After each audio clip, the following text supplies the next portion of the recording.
I was raped. It was by someone that I knew and that I trusted. He offered me a drink and I accepted. I don't think I drank more than half the drink, and I was in the bathroom throwing up. Everything from there on out is pretty vague. I can remember lying on the bed and him trying to kiss me and me saying no, and then waking up the next day with different clothes on and wondering what I was doing in his bed. I got up. I was in a hurry to get to work. I splashed water on my face, and I remember as I looked in the mirror I could feel something was terribly wrong. I hurried up and got out of the house. That was it. I had no recollection. About an hour later I went to a payphone and I called my sister. I was hysterical. I tried to explain to her what happened, but how can I explain something that I didn't even know?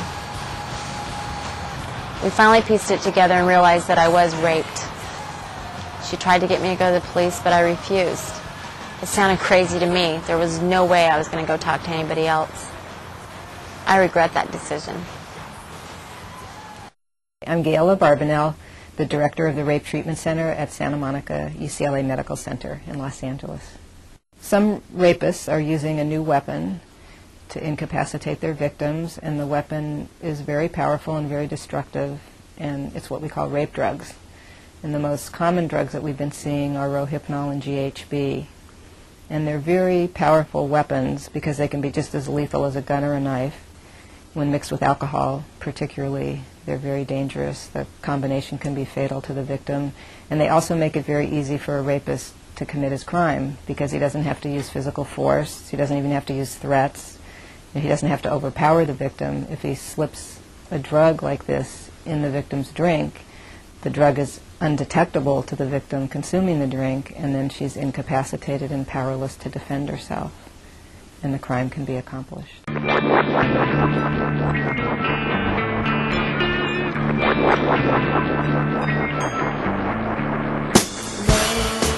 What would it be like to have no choices? I mean, someone making choices for you without asking what you think. Like someone slipping something into your drink without you even knowing. No choice, no chance to refuse. Not too cool. Now imagine a restaurant without a menu, daily specials, or choices. The waiter brings you some bowl of crap and you say, "Hey man, I didn't order this." And he says, "Too bad. You have no choice in the matter." I say, "What kind of a crappy restaurant is this, serving meals that I don't even order?" So, make sure your choices are your own. And for those out there making choices for someone else, don't do it. Be the master of your own destiny. Don't mess with someone else's. The drugs have similarities and they also have differences. Rohypnol is a pill that can be ground to a powder or put as a pill into a drink, and when it dissolves, it's tasteless, odorless, and colorless. So it really is completely undetectable to an unknowing victim. You're really consuming this unknowingly and involuntarily. GHB, when it's put into a drink, it's usually a clear liquid that's dropped, a very small amount of it into a drink, is odorless and colorless, but it can have a slightly salty taste. So often the way GHB is given to someone is it's characterized as a health drink or an energy potion. There's an explanation given to sort of explain away the funny taste or the salty taste, or it's put into a sweet drink that may disguise the saltiness. Many victims have been given GHB in a liqueur called Goldschlager, or in a sweet fruit drink like a nectar, guava nectar or something like that.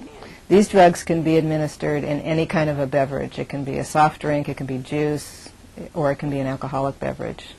but it's not necessarily alcohol. It's more dangerous when it's mixed with alcohol. They can drop a little bit of powder in there, drop a pill, half a pill. They can crush it up. It's also in liquid form, and they can also put it in a dropper. You wouldn't even know because you can't taste it. What we seem to be seeing in the cases that the people that have come forward is that the drugs take effect fairly quickly, like within 15 or 20 minutes, sometimes sooner. And usually what the victim's experience is that she starts to feel funny, she starts to feel symptoms like you would when you had alcohol to drink. You know, confused, dizzy, weak, impaired motor skills, starting to lose consciousness. I was in a haze, in a haze, in a haze. If you are given Rohypnol, it may last.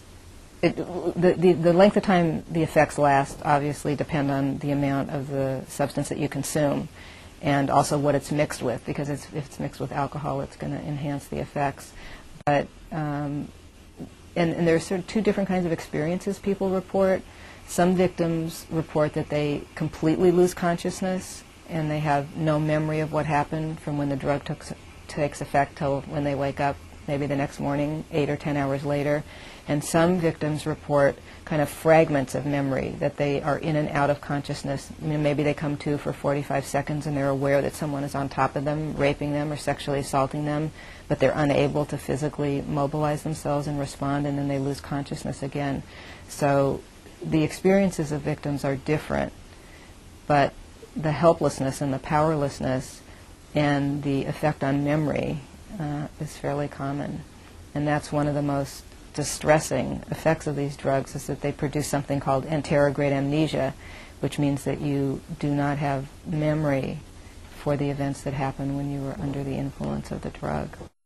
Often one of the things that's commonly reported is that even for victims who are given these drugs mixed with alcohol, you know, most people know how much they can drink. They know how alcohol affects them. They know what their alcohol tolerance is.